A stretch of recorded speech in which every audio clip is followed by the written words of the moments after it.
Hello everyone, welcome to our YouTube channel Edu Pharmacy. मैं आपका दोस्त फार्मेसी शीतांशु टोरिया आपके अपने इस यूट्यूब चैनल पर बहुत बहुत स्वागत करता हूं।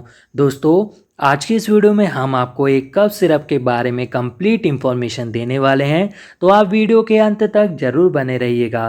फ्रेंड्स, ये एक कॉम्बिनेशन दवा है जिसे मेनली 4 कंटेंट से मिलाकर बनाया गया है।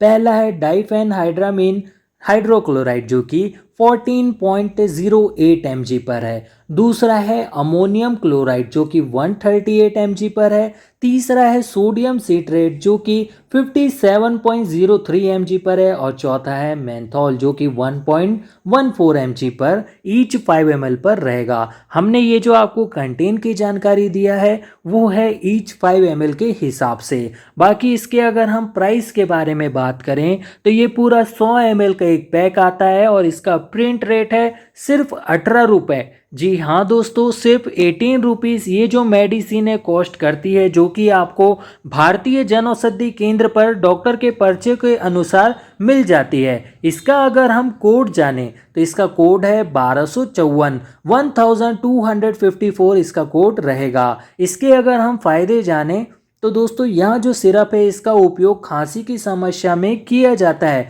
यह जो दवा है नाक और विंड पाइप में बलगम को पतला कर देती है जिससे वह आसानी से बाहर निकल सके। यह सिरप बहती नाक की प्रॉब्लम हो, आंखों से पानी आने की समस्या हो, छींक आना या गले में जलन की परेशानी हो, ये सभी एलर्जी से जुड़े लक्षणों से बहुत ही जल्द राहत देती है। ओवरऑल यहाँ एक काफ़ी अच्छी मेडिसिन है। बाकी अगर इसके हम साइड इफेक्ट जाने तो दोस्तों, इसका एक कॉमन साइड इफेक्ट देखने को मिलता है जो कि है ड्रॉसीनेस। इसलिए आपको ध्यान रखना है जब आप इस मेडिसिन का उपयोग करते हैं, इसके बाद में आपको ड्राइव या हेवी काम को नहीं करना चाहिए। इसके अलावा नौसिया या वॉमिटिंग जैसे भी साइड इफेक्ट हो सकते हैं। डोज भी इसके हम जान लेते हैं, तो इसके जो कॉमन डोज रिकमेंड किए जाते हैं उसके बारे में हम आपको जानकारी दे देते हैं। तो दोस्तों, अगर बच्चा 2 से 5 साल का है तो ऐसी सिचुएशन में उसे 2.5 ml तक दिया जा सकता है। वहीं अगर बच्चा 6 से लगाकर 12 साल का है तो ऐसी सिचुएशन में 5 ml तक दिया जा सकता है। अडल्ट को 10 ml जो है डॉक्टर द्वारा प्रिस्क्राइब किया जा सकता है।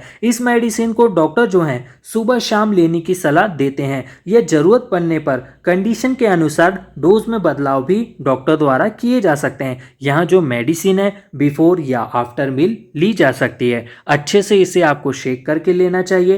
पहले से अगर आपकी किसी प्रकार की दवाइयाँ चल रही हो तो उस बारे में एक बार आप अपने डॉक्टर को सूचित जरूर कर दीजिएगा। इस मेडिसिन को खुद से नहीं लेना चाहिए। फ्रेंड्स, यही था आज के इस वीडियो में। आशा करते हैं आपको हमारे द्वारा दी गई इन्फॉर्मेशन पसंद आई हो। बहुत ही आसान शब्दों में दवाइयों से जुड़ी जानकारी पाने के लिए आप अपने इस यूट्यूब चैनल एजू फार्मेसी को सब्सक्राइब करना नहीं भूलिएगा। जल्दी मिलता हम अपनी नेक्स्ट वीडियो पर। जय हिंद, जय भारत।